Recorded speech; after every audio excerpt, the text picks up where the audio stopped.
everyone. Thank you for the introduction, and thank you for inviting me to share my journey with everyone today. So, if I were to use the word creative media to describe my practice, it would mean different things for me in different points in time. And to say the least, my journey wasn't always easy or linear, in where I had to learn and discover what I was going to do along the way. Concepts like creative media are not static, but are open to constant redefinition in practice. Throughout my career, I never had a clear vision of what I wanted to do, but rather remained open to the possibilities, which allowed me to participate in the emergence of a field in flux. My practice evolved over a long time, where some of the ideas and connections would come around again, sometimes over 10 years or more. To begin, I would say I developed an interest in arts through music. As a teenager, I began promoting independent music through DIY events. It was a means for me to connect with like-minded individuals. I realized people who shared an interest in music also generally shared a politics and worldview. Through organizing events, I designed posters and promoted them online on message boards, and created my own website before there was social media. I was interested in poster art and playing around with design in lo-fi aesthetics, which had nothing to do with formal design principles, but rather experimenting with the tools as an amateur. It was never about a polished output, but seeing what new aesthetics could emerge from misusing and experimenting with the tools. I was also interested in photography and would take photos during events and play around with video making. My father worked in IT, so I was always around computers growing up and was among the first of my peers to have access to the internet. This was the computer I had growing up, which was state-of-the-art at the time. During this time, I could define creative media as the following.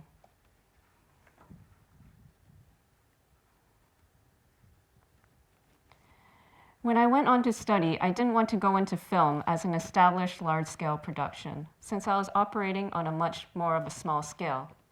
Nor was I interested in traditional graphic design, as it was associated with advertising.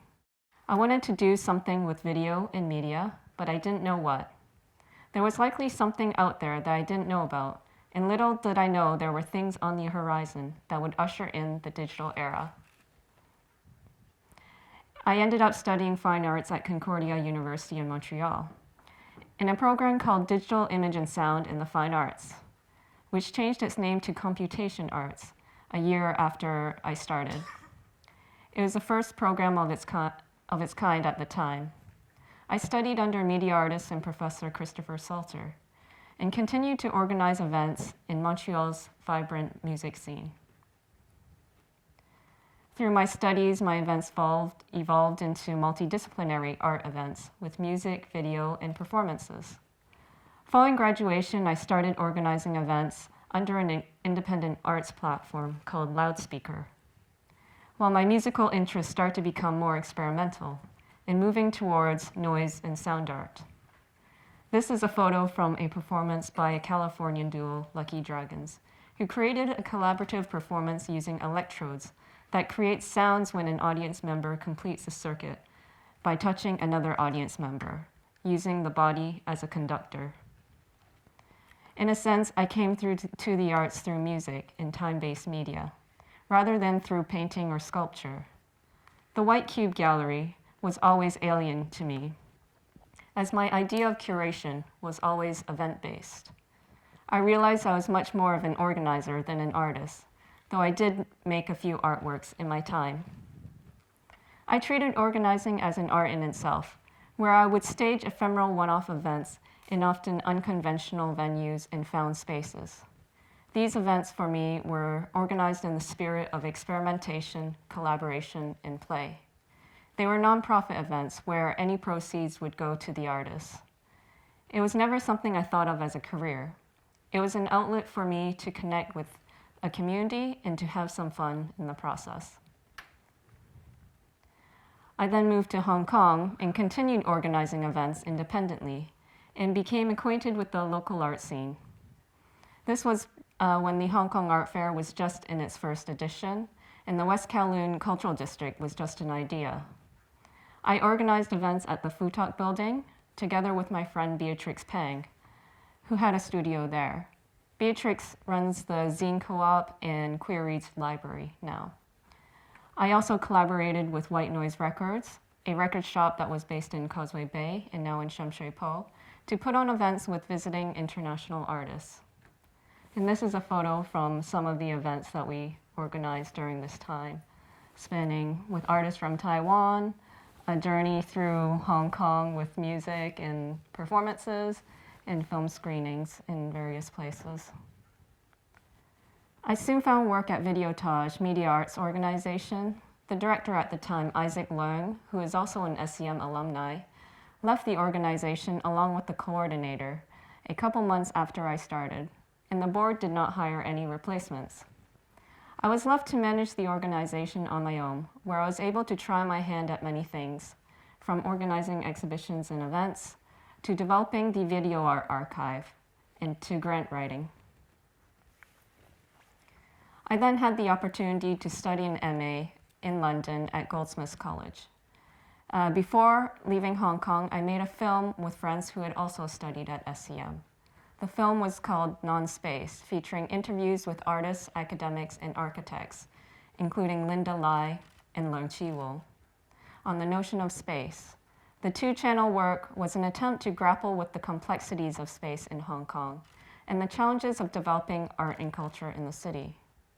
The work interrogates the contemporary condition and from multiple perspectives, interwoven with field recordings from our explorations around the city. I later realized that the work could be seen as a form of research-based art practice through an interest in critical theory and urbanism. The film was screened and presented in several exhibitions and festivals. During this time, I could define creative media as the following.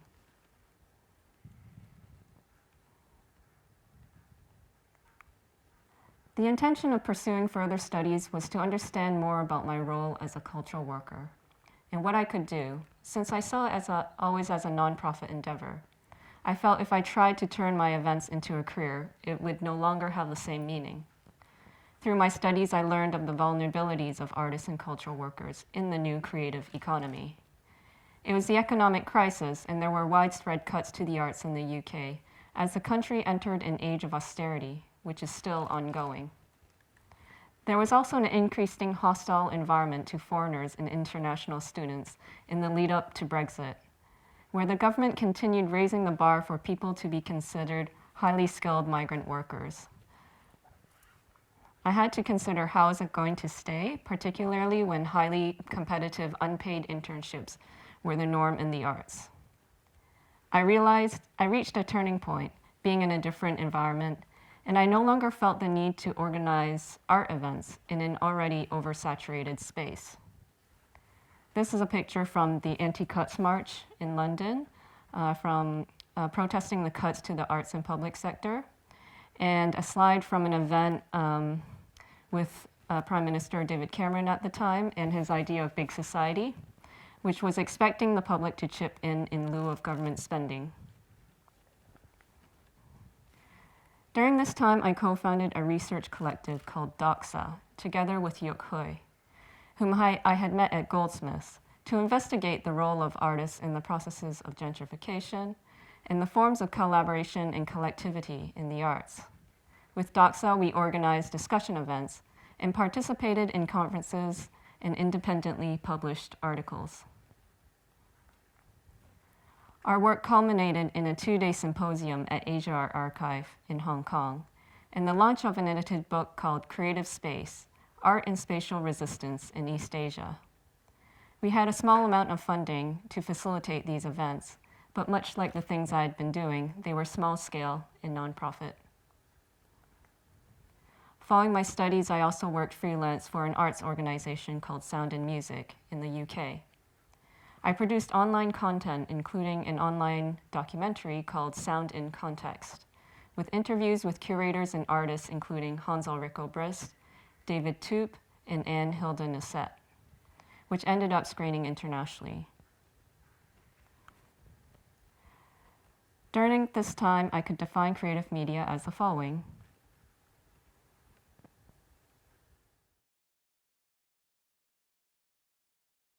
I began looking for work in the commercial sector in an attempt to separate work as something that I did to make a living and my interest in art. I briefly worked for a creative agency creating mobile experiences for brands, where projects were consistently oversold and under-budgeted, with young designers working through the night in order to meet deadlines. I realized my art school experience did not prepare me for working in the commercial sector, and that the agency world was not for me. At this challenging time in my career, my dad recounted the Chinese proverb, "Ke ngao wan ma," ride a cow in search for a horse, and when the right opportunity comes, jump. I rode a couple cows during this time, and I also learned what I did not want to do. Eventually, I found work at Sedition, an online platform for distributing digital limited editions by contemporary artists. I was interested in it because it brought me back to the arts, but it was also a tech startup developing a new way to collect art in a digital format before the emergence of NFTs. Starting out in school, I would have not imagined this is what I would be doing because it was so new. Sedition was founded by a commercial art dealer who represented blue chip artists like Tracy Emin and Matt Collishaw. The startup moved a couple times and eventually into the founder's gallery's back office in Mayfair, just around the corner from Oxford Circus. From there, I learned the inner workings of the commercial art world. In this way, I felt I entered the gallery world through the back door with Sedition. As a startup, there was also some volatility, where there were several rounds of staff cuts during my time. Highly paid senior staff members were let go, including the CEO at the time, who was replaced with the founder's brother, who had little knowledge of tech. I was one of the few who survived the cuts and ended up managing many aspects of the company, perhaps a bit similar to my time at Videotage. From my DIY experiences, I always ended up in positions where I had to work independently, which set me up for eventually starting my own company. At Sedition, I managed everything from the digital marketing, social media, and email campaigns, to the press and editorial, to developing partnerships with museums like the Broad and the Royal Academy of Art, and organizations like iBeam and Sonar Festival, as well as commercial companies like Samsung and Modern Media in China. I work closely with the products team on planning and launching new features, including leading on the Chinese localization of the site and apps.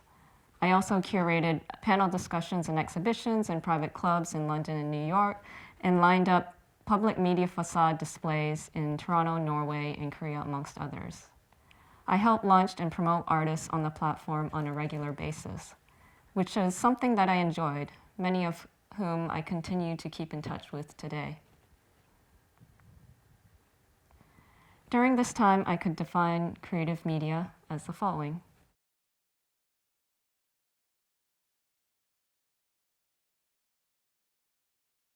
After nearly 5 years at Sedition, I felt I had exhausted all of the possibilities, and the NFT boom was still several years away. I then started looking for new possibilities, and I came across an opportunity to apply for a PhD at the School of Creative Media. It was the only program I applied to, and I was delighted to receive the Hong Kong PhD fellowship. With this offer, my partner Andrew Crow, who is a software engineer, and I quit our full-time jobs and moved to London in 2017. I saw the PhD as an opportunity to take a step back and to reflect on what I've been doing, as well as embark on new projects. When I left Hong Kong, I didn't know if I would ever go back. I found myself returning after nearly 10 years in the UK. Upon returning to Hong Kong, I co-founded a studio called Meta Objects, partly as a means for my partner to work, and also as a means for me to conduct research through practice. From my experience in creative agencies, I knew I didn't want to be a typical design agency working for brands, but rather catering to working with artists in the cultural sector. I realized there is a way to work commercially, but not be commercially driven. We kept the concept of meta objects open as an entity that responds dynamically to the environment to see how we could best contribute to the local arts ecology, while utilizing my knowledge and experience of the arts and my partner's skills in software development. We began exploring the possibilities, one project at a time. Among our first major projects was working with Samson Young on his 3D printed sculpture for the Hong Kong Pavilion at the Venice Biennale in 2017. I had known Samson during my time at Videotage and through my early interests in sound. We had been doing some 3D printing in London and owned a small resin printer. We consulted Samson on the design and modeling of the piece and the various printing processes. After this project, Samson wanted to continue working with 3D printing and purchased a large format 3D printer. We agreed to help manage the printer for his own projects and also open it up so that other artists could use it, where we would facilitate the production. We value collaboration in the sharing of knowledge and helping to leverage resources while operating between sectors and disciplines of art, technology, and academia. This was a unique role we started to carve out for ourselves in the community. Besides working for Samson, we also work closely with the artist Lu Yang, creating live motion capture performances and game-related artworks. The first motion capture performance was at the Hong Kong Visual Arts Center at the beginning of 2018. We used HTC Vive trackers and VR controllers to create a proof of concept using affordable technology. A game controller is also used to trigger the virtual camera movements and visual effects and character changes live. Since then, we have developed the performance over several iterations, each time taking the work a step further, with more robust technologies, such as OptiTrack and Noitom, with additional visual effects and more complex avatars. This is an image from the live stream event from Cronus Art Center in Shanghai, where we converted the performance into an online event during the pandemic in 2020. So the latest event was our most ambitious yet, featuring 2 dancers in 2 venues at Free Space in West Kowloon and the Sydney Opera House, interacting in a shared virtual environment. The performance involved developing an international cross-institutional collaboration while extending Lu Yang's vision of using motion capture to animate virtual avatars in real time, and also now across a network. The work continues the artist's interest in Buddhism, Chinese anatomy, and neurology, where the virtual realm allows for the reincarnation of the self into the various realms of the Buddhist digital afterlife. From these performances, I have also written about the work in academic journals such as Screen Bodies, the Journal of Embodiment, Media Arts, and Technology, as a way of thinking about artistic practice through a Buddhist worldview. We have also hosted workshops at universities, including here at the Center for Applied Computing in Interactive Media, Pratt Institute in Brooklyn, and the University of Melbourne. This is our way of bringing back knowledge from the field to support students and emerging practitioners. In addition to our work with artists, we also work closely with cultural institutions. For instance, we are currently contracted by M+ as creative technologists to work on the M+ facade commissions. We also worked on a multi-sensory interactive installation currently on display in the South Breakout Space in collaboration with sound professor Ryo Ikashiro, as someone who I had also known from my time at Goldsmiths. We are also regular suppliers for Daigun and currently working on their V-Hall virtual exhibition website and AR artworks for artists, amongst other things. My PhD research allowed me to think through our practice with meta objects and the meaning of our work as something that evolves with the artists and communities we engage with. We do little business development and get most of our projects through word of mouth, where reputation is perhaps the best self-promotion. In addition to my work at MetaObjects, I'm also a lecturer at the Chinese University in Cultural Management, and I've been working with Yuk Hui here at City University as a postdoctoral fellow, supporting the work of the Research Network for Philosophy and Technology in the Technophany Journal. From this, I could define creative media as the following. So to conclude, from the beginning, I didn't know what I would do, nor did I strive for a career as an artist or a curator in the traditional sense. In many ways, with MetaObjects, we invented and created our own roles in practice, whatever term we might want to use for it. What we might call creative media is a concept that shifts in time and changes in practice. As MetaObjects, our practice is fluid, where we operate nomadically between sectors and disciplines. We do not limit ourselves to a specific tool or technology, but rather learn along the way with the artists and institutions while building up trust-based relationships. We help to bridge gaps in knowledge and to build a deeper understanding of advanced technologies, where curating is to care for and to nurture artistic practices. In a rapidly advancing technological environment, it becomes difficult to plan, but rather we allow ourselves to evolve together with a community. There is a need to challenge our own preconceptions of creative media and to attune to the possibilities emerging in the present moment. As we nurture the environment with a sense of care towards the people and things around us, it allows for the futures we desire to come into existence as something that we can never know or predict in advance. Thank you.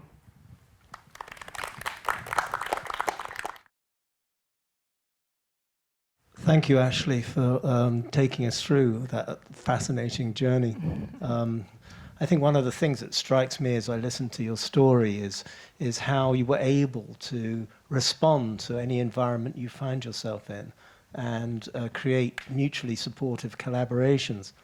I know there's no formula for that, but can you speak a little bit more about how important you think collaboration is to creative media practice and how you catalyze it?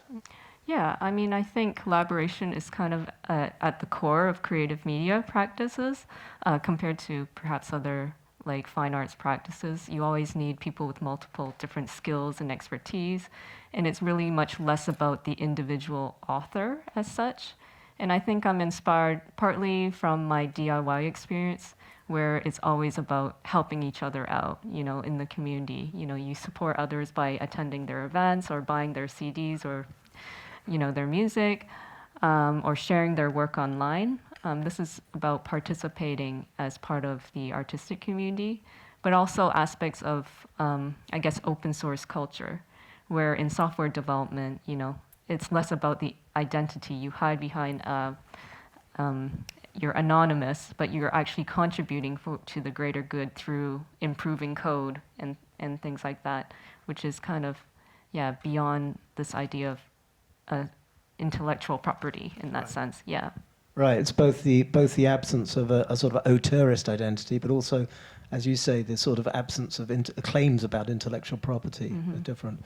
Another feature of your journey, of course, is your international experience. You come from Canada, you go to Hong Kong, you go to the UK, you come back to Hong Kong.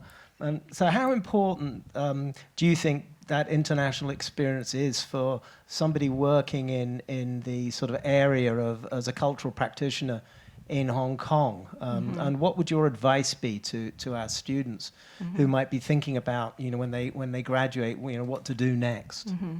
I do feel that Hong Kong really prioritizes the global over the local, whether that is good or bad.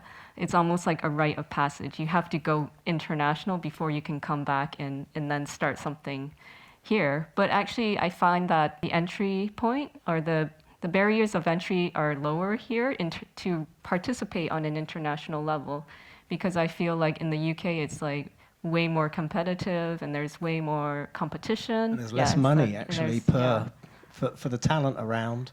We were talking about this in the session earlier with animation, you know, and how the sort of how competitive and difficult it is to actually get money and get funding, and how big a talent pool it is. Whereas in Hong Kong, it's a smaller talent pool, and maybe you can find resources to do things. Yeah, so I found it as a way, coming back here, I could actually already work on a high international level much more easily. But also traveling, I think, gives you more perspective. It gives you a sense, you understand yourself better in the world, especially as someone whose parents are from Hong Kong. What does that mean? Especially going to the UK and understanding the cultures and environments and some of that history here that continues to have a presence. Was it always your intention to sort of come back to Hong Kong, or did that just, you know, after 10 years, you know? I didn't have like specific ideas of how I would come back. Like I felt like I needed a reason or something, you know, so the PhD kind of gave me that reason. But I would always keep in touch with people, you know, I would occasionally come back for Art Basel, for instance, or do some events here like the Asia Art Archive Symposium. So I always maintained a link, but I didn't know how I would actually make that leap, and I didn't have any concrete plans until that opportunity to do the PhD came about. Well, let's actually speak a bit more about the PhD, you know, because you know, in a way, looking at your sort of trajectory, one wouldn't think immediately, oh, there was going to be a PhD in the picture. So how do you think it does fit into your overall career, and why did you make the move? Obviously, one of the reasons you said is in order to it enabled you to come back to Hong Kong, or provided a reason to come back to Hong Kong. But can you speak more about your motivation? I mean, I talk to my students about, you know, doing the PhD, and I always say, well, you know, the only reason to do it's a lot of work and it's a lot of time, and the only real reason you want to do it is if you want to train to become a university professor or you know, university lecturer. But I get the sense for you that wasn't just, it was part of the reason maybe, but not the whole reason. Yeah, I mean, I felt like when you're working full time, you don't have time to reflect, and you don't have time to think about what you're actually doing. So doing the PhD gave me the opportunity to stop and to think, reflect, and then to start new projects. And that was kind of good for my own development. But I also had an existing interest in research through like the DOXA, the research. The researcher network. Yeah, that we were doing, and also some of my more interview-based kind of film artworks were kind of also exploring research as a artistic practice. So I think research was always there somehow, but now obviously it's opened up new doors for working in academia if I want to. But it's always a balance for me, between research and practice. So having one foot in academia and one foot in the industry, yeah. Yeah, and can you say anything specifically about doing a PhD at SCM for those listeners who might be thinking about making that choice? Well, you have a lot of freedom to define your own work and your practice, so it's quite liberating, but also the freedom is also daunting because you have so much you could try to do. But I did feel it was a really good opportunity to hone your research skills and to hone your writing and to your thinking and really try to dig down into like what you're actually doing or what you're trying to articulate your practice or, you know, whatever research you're working on. But yeah, it does, I think, give a greater depth to your own work. And really kind of bringing it to another level in terms of working academically, yeah. I wanted to, you spent a lot of your career in not-for-profit sectors and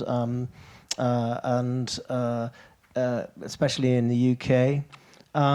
And then at a certain point you decide, well, you went to sections. Obviously, when you were working in sections, that seems a pretty important transition to starting up your own company. But if looking back, do you wish you'd started up your own company sooner, or not? And how difficult, how challenging was it to actually do that? Mm-hmm. I mean, coming back to Hong Kong, I think because I already had a chunk of experience in terms of like how to run a startup in London, that really helped me in terms of starting the company. But also Hong Kong is much easier. I mean, Hong Kong is a business center, so they actually make it easy for entrepreneurs to start companies and do this type of thing. So it's kind of the ideal place to be to kind of start something. But I feel like young people today are much more commercially savvy than I was. But I felt like I had to experience that. I had to learn that myself. It was part of a long personal journey, like internal battles with yourself, which I think you have to always challenge yourself. And then trying to find a way to work within this all-encompassing market environment, Right. you know, Right. and trying to find meaning within it. Right. So on the one hand, it facilitates the move, but at the same time, it inserts you into a kind of a certain kind of environment. Mm-hmm. And I feel like, yeah, Hong Kong is that type of environment. Yeah, that very financially oriented. Yeah. So if you have a piece of advice for an incoming student to the School of Creative Media, what would it be? Well, I feel like, from teaching here and in universities, I feel like the students are very career oriented. Like they're focused on, I want to be a certain type of thing, and they're very driven in that way. But for me, I didn't have that clear sense, and I think to maintain a certain sense of like spontaneity, and there are things that you can't plan for, that you can't know in advance, and sometimes you might even miss the opportunity if you're too focused on the goal at hand. So I feel like just to keep an open mind and to explore, to have an element of intuition is also useful these days, because things are changing so fast, and we don't even know what's on the horizon today now. Thank you, Ashley. I wonder if there's any questions from audience members. Thank you. I was having a question. How did you decide on the schools you attended? Like, what was your criteria? Because I feel like if you have a goal, or if you know where you want to end up, there are many fields and many degrees you can pick up on in many countries, but then it's difficult to decide. So what was maybe your approach, or what is your advice as well? And how did you fund it? Fund my degrees. Yeah. Well, my undergraduate, Canada as a Canadian it's not that expensive. So my parents funded it. But it was, I decided to study fine arts because I didn't want to go into these kind of big established trajectories for, like, as I mentioned, film or graphic design and things. So somehow I just gravitated to fine arts, which was much more open-ended.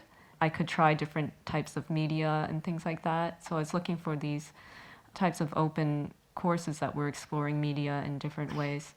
And I guess in terms of schools, obviously people would want to go to the famous Ivy League schools and things like that. But actually the Ivy League schools, like if you look at Montreal, McGill doesn't actually offer like a proper visual arts course. It was Concordia that had it. Even though Concordia is not that famous, they still have like amazing research happening there in new media. But McGill doesn't do that. So that's kind of how I decided. My sister went to McGill.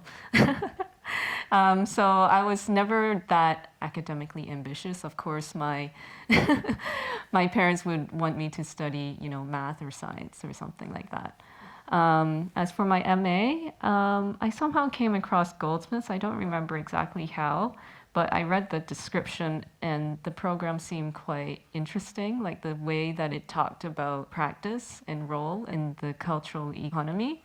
And I also applied to a couple others for my MA in Amsterdam. One was the cultural MA in cultural analysis. And then another one At the University of Amsterdam? Yeah. Oh, yeah, I know that program. Yeah, so I also got into that one. So it was between London or Amsterdam. And I asked my tutor, Matthew Fuller at Goldsmiths, what he thought of that program. And he was like, oh, it's a bit conservative. More theoretical, I think. Yeah. Yeah. Well, I More felt cultural like studies. it felt it was more traditional way of doing cultural studies, whereas Goldsmiths tries to, challenge things and challenges the field and things like that. And with SCM, I think I only applied to SCM as the only PhD program, partly because, well, I knew the universities in Hong Kong is probably one of the only ones doing what I was doing, and I already knew people here, so I already knew Linda Lai and some of the professors here, so that connection, and obviously the funding was way better than any European or UK funding for a PhD, the Hong Kong PhD fellowship.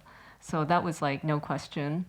For my MA, I actually got some fund, I took out a loan from the Canadian government to fund my MA.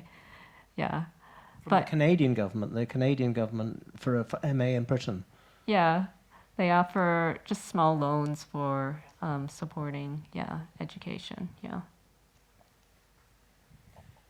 Thank you for that question. Any other questions from the audience? Is rather than a question, is something that you mentioned that I find super interesting, because I had this query of like how your understanding of technology has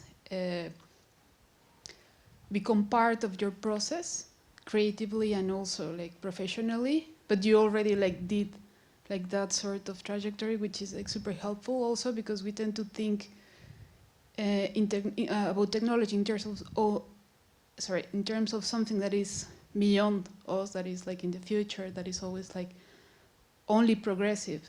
So could you talk a little bit more about it, about like how you engage with and provide these channels of exchange of exchange, and also how that in return like kind of enriches your own practice as a cultural agent. Yeah, that's about it. Okay. I'm not sure how to answer that. Like, technology has always obviously changed, like evolved along with, my practice.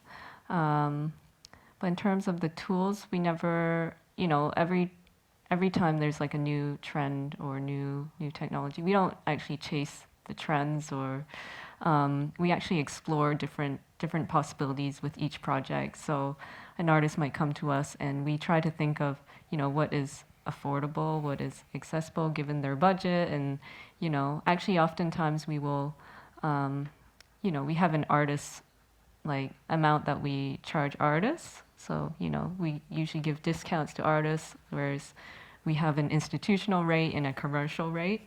So we try to make things accessible for artists given their knowledge and experience. And usually the artist will have some knowledge of the tools already. And we just help to leverage that, and we kind of do some tests. So we do prototyping to try to explore what is out there, and then decide whether this is the appropriate tool or technology to use for the work.